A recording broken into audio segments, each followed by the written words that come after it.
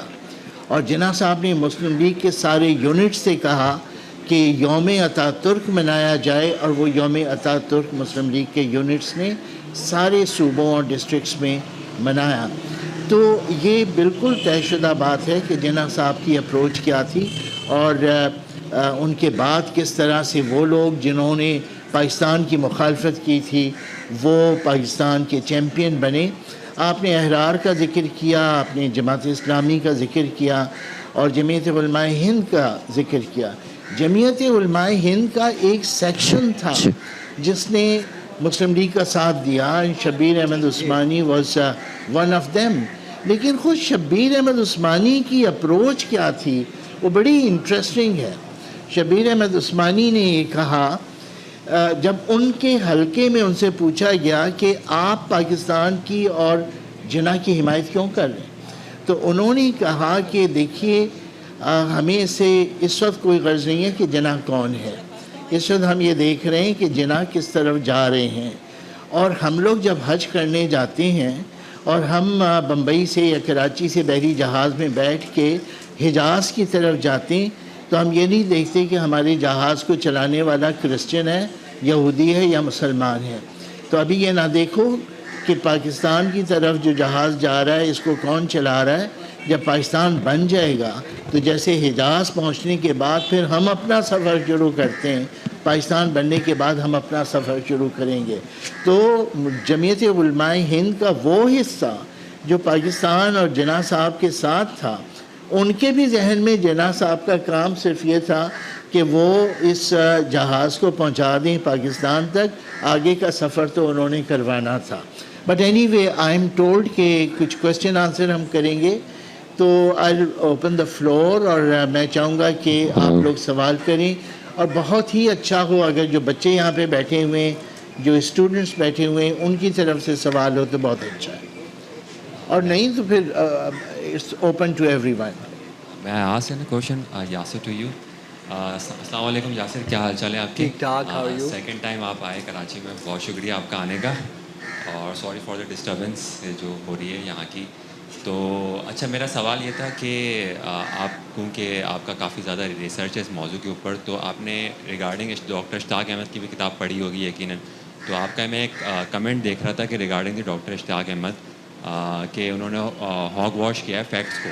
تو تھوڑا سا اگر آپ اس کو بتا سکیں کہ کیا ہے اس کے حوالے سے ان کے کیا کانٹرڈکشن ہے. ٹھیک، تھینک یو ویری مچ. میں نے بھی شروع میں ان سے کہا تھا کہ I would like to have your opinion about his thesis. جی آئی تھنک بڑا ضروری ہے، بیکاز یہ کویشچن جو ہے، دیکھیے میرے خیال سے اب میں اپنا بالکل honest view, I am a very straight person, I would give you the view جو میرا ہے.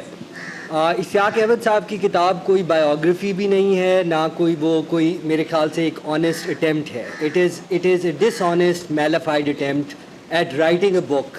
اینڈ آئی تھنک کہ اس میں I just tell you very clearly کہ if you look at his book, اس میں پہلی تو آپ دیکھیں گے کہ انہوں نے اپنے آرٹیکلز ریفرنس کیے ہوئے ہیں، but you have to go back behind the وہ. There is a certain amount of, ایک تو مس ریڈنگ کو I will come in a minute, but when you look at his own background, آپ دیکھیے ایک جگہ پہ وہ کہتے ہیں اس بک کے اندر کہ مجلس احرار کو وہ ٹرانسلیٹ کرتے ہیں، and this is you will find very interesting as well.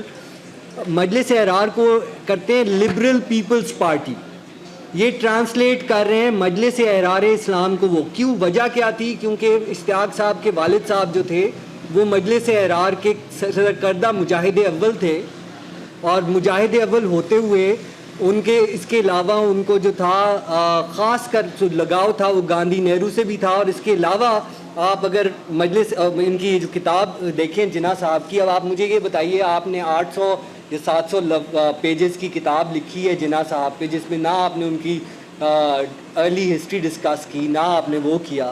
اس میں اچانک آپ یہ you will find as a سور تھم از دا فیکٹ کہ وہ درمیان میں احمدیوں پہ حملہ آور ہو جاتے ہیں اشتیاق احمد صاحب جو. اچھا وہ بھی ان کی وجہ یہی ہے کہ احمدی جناح کے ساتھ کیوں تھے, جناح احمدیوں کے ساتھ کیوں تھی. مجلس احرار کا ایک بڑا مسئلہ جو جناح کے ساتھ تھا, مجلس احرار والے جو تھے آپ کو پتہ ہے وہ کہتے تھے کہ احمدیوں کو آپ مسلم لیگ سے باہر نکالیں. یہ ایک لانگ سٹینڈنگ ڈیمانڈ تھی.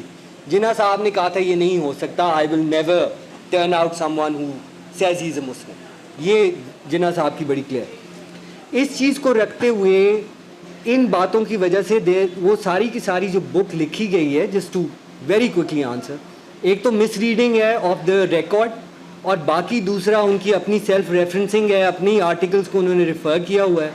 تیسرا ان کا بائس اور prejudice, it makes it entirely malafide. So I bought that book اور میرے پاس پڑھی ہوئی ہے اور میں نے ساری اس کو cover to cover پڑھا ہے, but I feel it was a bad investment. Yasir صاحب ہم اور بھی ایک کوشچن ایک دو لیتے ہیں, لیکن ایک فوری طور سے میرے ذہن میں ایک پوائنٹ آ رہا ہے, میں بہت ہی بریفلی رکھوں گا. ایز اے ہسٹورین آپ مجھے بتائیں کہ اشتیاق صاحب اور there are couple of other historians also, ان کی کتابیں پڑھ کے ہمیں ایک بہت ہی implicit ایک فیلنگ یہ ملتی ہے کہ perhaps they are disturbed by the partition of Punjab. G, Is there any substance in this feeling? I think definitely اشتیاق احمد صاحب کا تو I'm pretty sure کہ اس کے اندر ان کی پنجابی جنگوازم جو ہے, and this sort of ethno nationalist jingoism is a problem throughout, اور مطلب انڈیا میں بھی پرابلم ہے, پاکستان میں بھی ہے, بٹ ان کا جو پنجابی جنگوازم ہے that definitely plays a part. Now that is very unfortunate if you think about it. Partition of Punjab was never Jinnah's idea.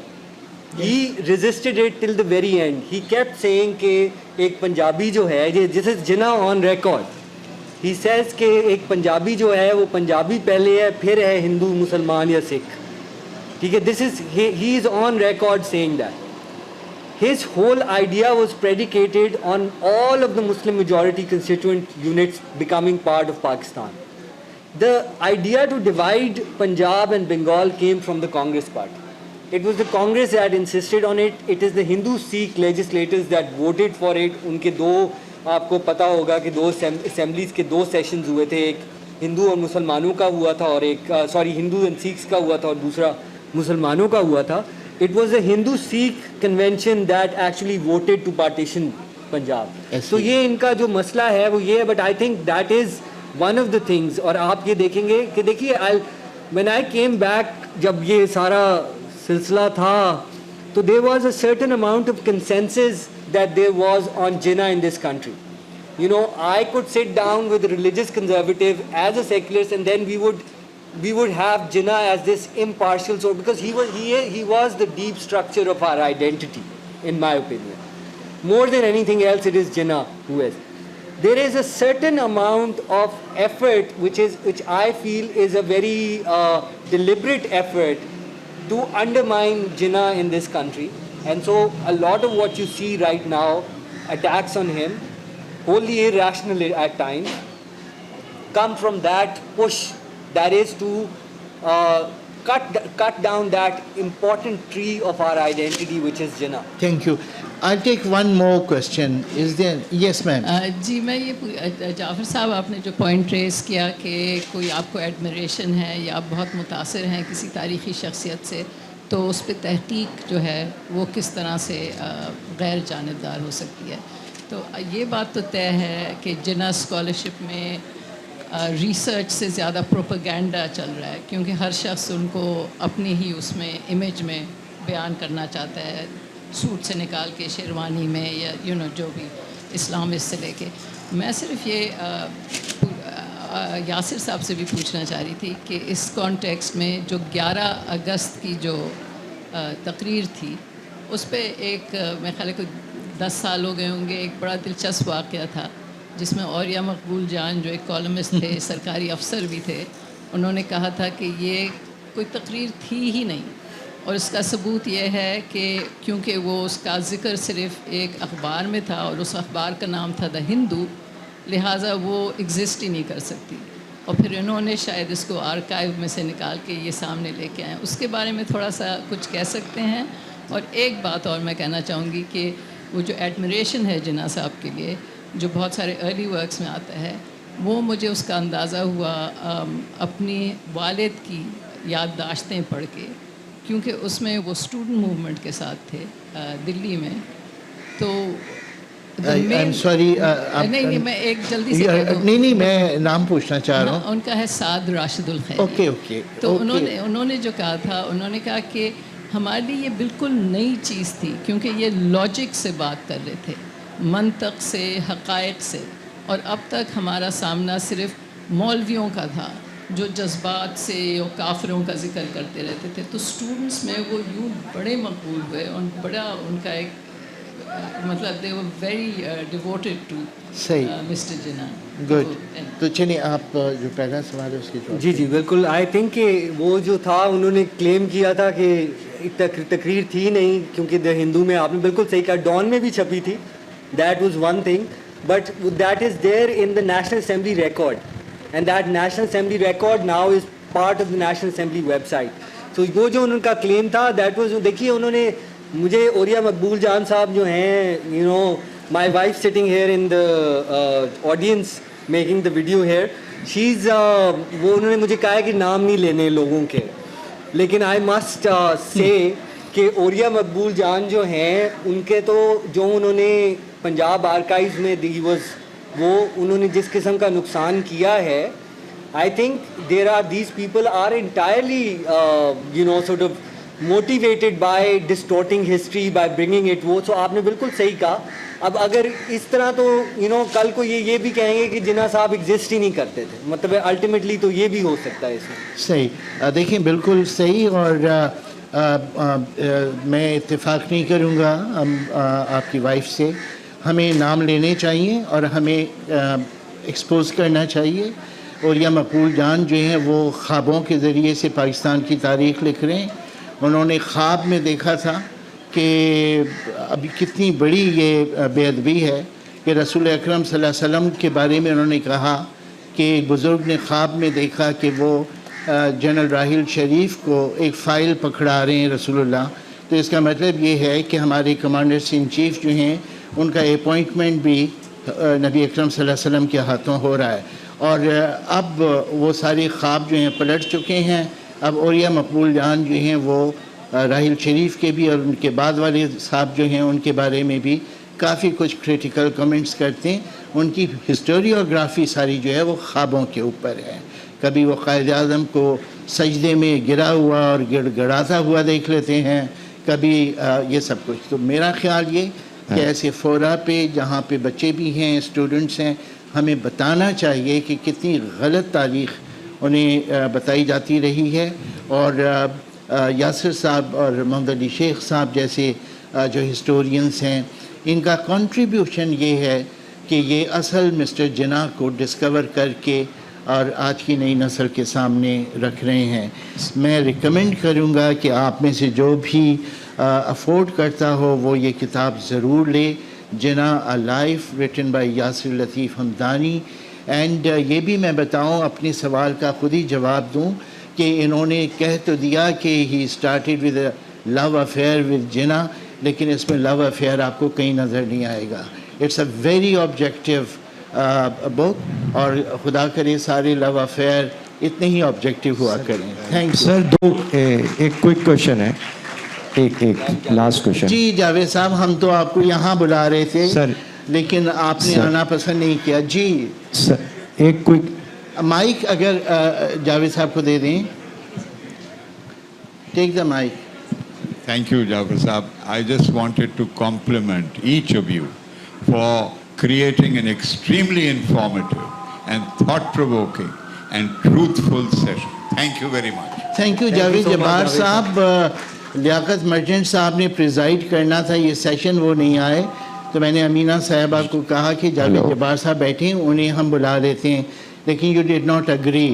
اب آپ جو ہیں نگراں حکومتوں میں وزیر تو بن جاتے ہیں، لیکن آپ ہمارے نگراں نہیں بن سکے. جعفر صاحب آپ سے ایک سوال ہے سر، آپ سے ایک سوال ہے کہ یہ کتنا فیئر ہوگا کہ جیسے مثال کے طور پہ جو کمال اترک کی آپ نے بات کی، ان کی جو ڈیتھ کے بعد ایک انہوں نے اپنا بیان جاری کیا تھا قائد اعظم کو، وہ پولیٹیشین کے کسی بھی اس بیان کو لینا کتنا مطلب کس حد تک لینا سیریس ہے، ایک یہ.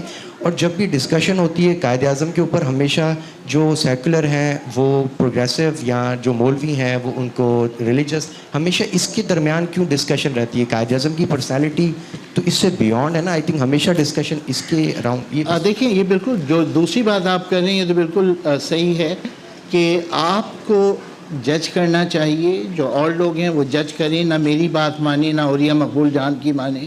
آپ خود پڑھیں اور آپ جج کریں کہ ہم دونوں کے پوائنٹس آف ویو میں کس میں ٹروتھ آپ کو نظر آتا ہے. پہلا سوال یہ ہے کہ جناح صاحب کے اس اسٹیٹمنٹ کو ہم اس لیے سیریس لیں گے کہ جناح صاحب بہت بہت آنیسٹ آدمی تھے اس معاملے میں.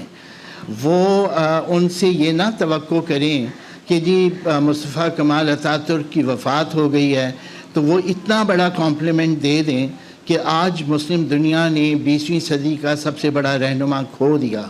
جناح صاحب could have said something less than that, لیکن he was quite mindful of the words he used to use.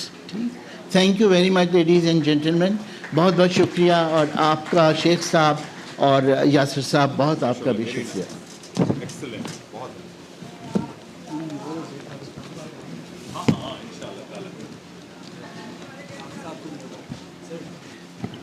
آپ کو بھی میرا we should do something like this in Islamabad. نہیں بالکل کریں، بالکل کریں اسلام آباد میں. اور آئی گو دیئر کوائٹ آفٹن. بلکہ وہاں پہ ایک شاید آپ جانتے ہوں، ایک دو لوگ ایسے ہیں جن سے آپ کے رابطے میں ہوں گے، اور میں انہیں پہلے بھی یہ سجیسٹ کر چکا ہوں.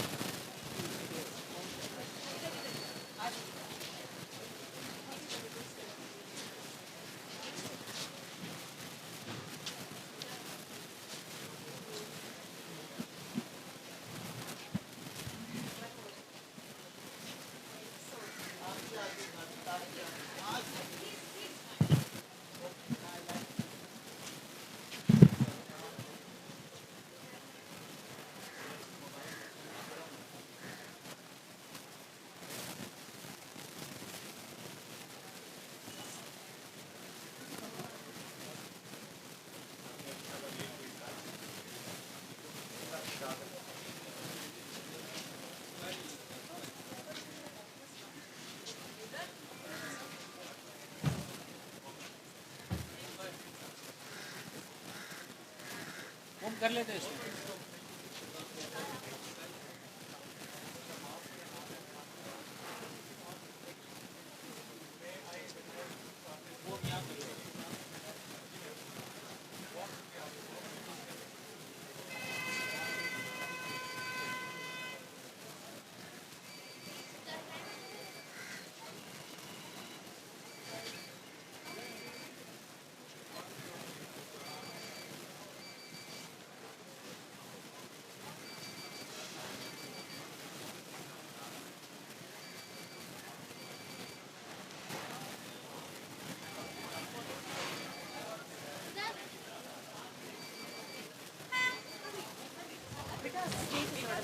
جلدی سے اسٹیج پہ الاؤ نہیں ہے. 10 منٹس بعد ہمارا پروگرام. آپ یہاں سامنے بیٹھیے، جلدی سے آ جائے میرا بچہ، جلدی سے.